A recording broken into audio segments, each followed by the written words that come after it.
My name is Eylül, and I translated a poem from Turkish. I'm Katrina Fong, and I translated a poem from classical Chinese to English. My name is Adley, and I have translated a poem from Mandarin. I'm Matilda, and I translated a poem from German.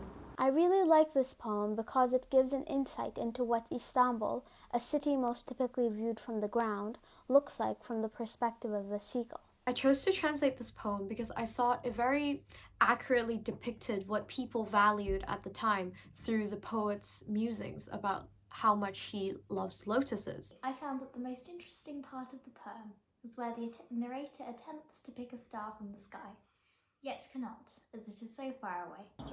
I chose the poem All the Birds Are Already There because it is about spring and renewal, and I was charmed by its childlike innocence combined with its uplifting message. My poem is by Li Bai and called The Temple by the Stars. Against the blissful starry night stands a temple which can be seen across the lands. Hundreds of feet high and dangerously tall, it seems as if it is about to fall. All the Birds Are Already There by August Heinrich Hoffmann von Wallersleben. All the birds are already there, all birds, all. What's singing, making music, whistling, chirping, trilling? Spring wants to march in now. She comes with song and sound. My name is Rosie, and I translated a poem from Spanish. My name is Carolina, and I've translated a poem from Russian. My name is Sarah, and I chose to translate a poem from Spanish. My name is Maddie, and I translated a piece of spoken word from Italian. My name is Stefan, and I translated a poem from Welsh. My name is Iona Mandel, and I translated a poem from Bangla. I chose to translate this poem because I enjoy its natural imagery and multisensory elements. When I first heard the poem, I really loved the musicality of the poem and how the poet was able to communicate his complex feelings through such a simple and sincere conversation with Jim, the dog. This poem was written during the Spanish Civil War, and I chose to translate it because it's a very moving piece of poetry. I really like the poem because of its message, and I also think the poet's performance of it was very emotive. The most challenging part of the translation was when I had to think of an English word to be used for the title. This was because the name Tai Enos is a Welsh concept which has no English equivalent that I know of. It is literally a house built in one night, and I chose Instant Houses because this feels slightly modern and therefore ties in with the second half of the poem. I chose to translate the poem for its simplicity yet hidden mirth, its vividness and description, and universal appeal. By Fatima Butouche. 25th of October 1994, Modena.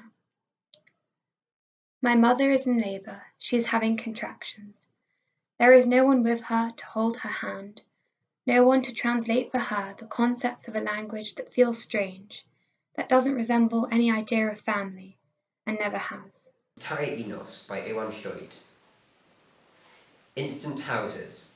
An ice-age litter of smooth stones lay scattered along the river's bank, the waste and spoils of the ice flow's hammer which shaped the valleys year by year, and with this waste our ancestors built a regular cottage on the river's turn, stone by stone through day and night, lit a fire before the landowner could knock it all down. Kolkata's Jishu by Nirendranath Chakravarti. Kolkata's Jesus. No red light at the signal, yet the turbulent pace of the city of Kolkata came to an abrupt halt. Adjusting violently, taxis and private cars, three-wheelers, tiger-stamped double-deckers. "He is gone!" they screamed. My name's Chloe, and I translated a poem from Mandarin Chinese. My name's Lilia Foster, and I translated a poem from Spanish. I'm Marco, and I translated a poem from Chinese. My name is Doa, and I translated a poem from Turkish. My name is Jahan Dubalaig, and I translated my poem from Farsi to English. My name is Jasmine, and I translated the poem from Japanese. I really like this poem because I think language-wise it's relatively straightforward, but it expresses the complexity of emotion and desperation to connect with others that the speaker feels. Being interested in Cuban history, I was drawn to this poem because of the poet's references to various important Cuban events and figures. I chose to translate this poem because I was fascinated by how the sickly girl's pessimism depicted in third person suddenly and almost unnoticeably transforms into the first person narrator at the end of the poem. I chose to translate this poem because the heavy longing for one's native country really resonated with me. Nazım Hikmet skillfully combines images of death and injustice with the beauty of rural Turkey. I translated this poem because the poet is a favourite of my mum's, and the poem itself gave me a corridor into the Iran of the 1960s, which is an area of great interest for me.